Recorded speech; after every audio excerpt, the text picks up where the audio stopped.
Well, hello everyone. Sorry about the noise. I'm sitting outside, but I'm going to talk to you about how do you know if your Filipina, which is a woman from the Philippines, is talking to other guys and scamming, going to try to scam you.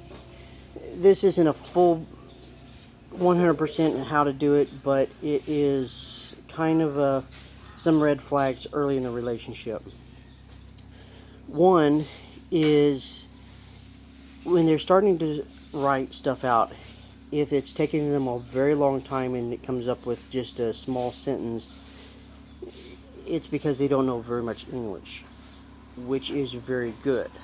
That means they're usually not scamming you, and that's good. But if you have a very short time of writing, which is on the left hand side, on there's Viber, WhatsApp, uh, Facebook, and Skype. All of these, unless they've done Skype a little bit different lately, on the left hand side bottom, they'll have a thing. So and so is typing, or they'll have little dots or something indicating that they're messaging you. And if it goes on for a little while and stops, and then pauses for a while and then starts again, she's trying to figure out how to spell it or how to say it correctly. And so this is a very common thing. If the woman is in Manila area, the best thing to do is tell her that you just want to be friends and nothing more, because 99% of them are going to be scammers. Anybody outside of Manila is going to have more of a way of staying with you, and honesty and integrity outside, especially in the rural communities. That means a lot. And they basically they live by the integrity of their mouth and their word.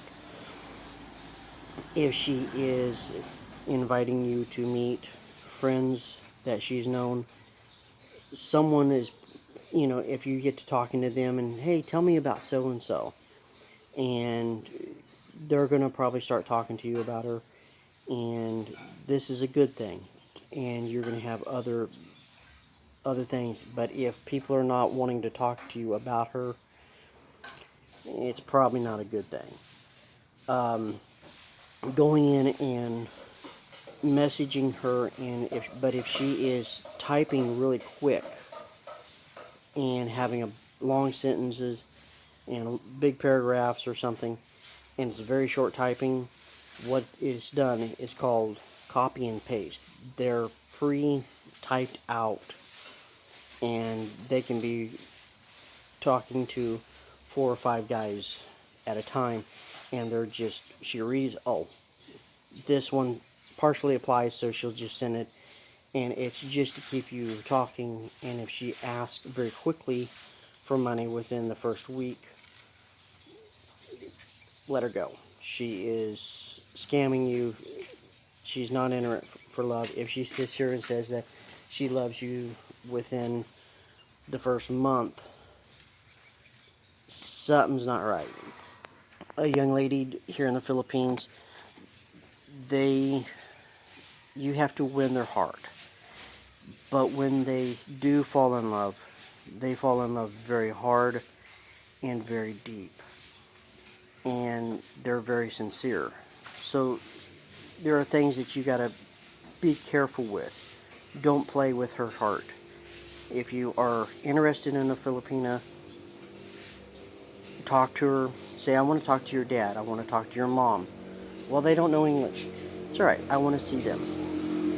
Ask for pictures. You know how many brothers and sisters you have, and cousins, and then you might hear the word, oh, I've got a stepbrother, and that means that one of the parents is the godfather or godmother to that child, and that's considered a step parent. And so there's a few things to look at And then when um, when they're starting to type, and if they're typing pretty decent and stuff, and getting him and her backwards, they're still talking about their cousin or something like that. That is that's normal, because in the Philippine language, it is the word spouse is asawa, and I can use it for my wife, and my wife can use it for me. It does not determine the gender in the word. Now, the word Filipina with an A at the end is a female version. It is the feminine version. Filipino is the male, or in Philippines in general. So those are kind of things to look out for and keep an eye out for. So, a knock means child. It does not say boy child or girl child. It's my child. So you must understand, if they're typing to you and talking to you about their friend that they're going out with, and they call it a he, it may be her girlfriend that she's going out and spending time with. So be prepared for that, and question her a little bit, and then explain to her. Don't make her feel bad, because it is her second language. So they're not taught the difference between that. They don't teach it for some reason for that. And I've even had English majors not quite get it correct. And I've said actually these are the teachers that are teaching English not getting it right. So understand, English is a very hard language for them, and they're taught wrong, so you have to teach them correctly.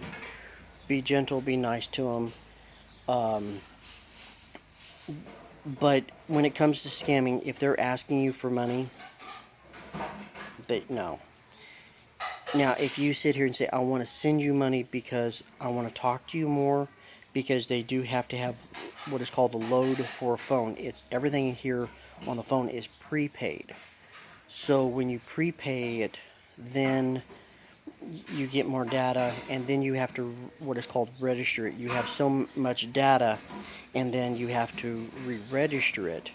You can do it right on the phone. You don't need to go to a shop or anything. You can just punch in some numbers, and it re-registers it. And that is normal. That is okay. But if she's in a mountainous area or a rural area, they're very poor.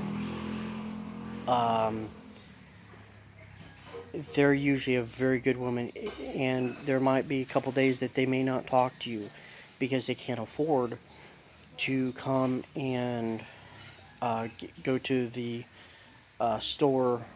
Can't think of the name of it. It's a internet store where they have computers. My mind just went blank there for a minute. Sorry. And they'll go in there and they'll log onto a computer, and they can webcam. Sometimes they'll have webcams and stuff where you can see them, and they'll type and stuff. One thing on the webcam, in some places they'll have a pre-recorded one, and you don't know who you're talking to. One of the things you can do is, a minute or so into the conversation of their typing, because they won't have any way to communicate with you. You'll see them typing, and they may be looking at someplace else. Kind of keep an eye on for that. Another one is a couple minutes into it, ask them to do something that, like, who's that just walked in behind you? It may not mean nobody's there, or whatever. And if they don't turn around, you know it's pre-recorded. So I hope this kind of helps you, and you guys have a wonderful day, and be safe out there.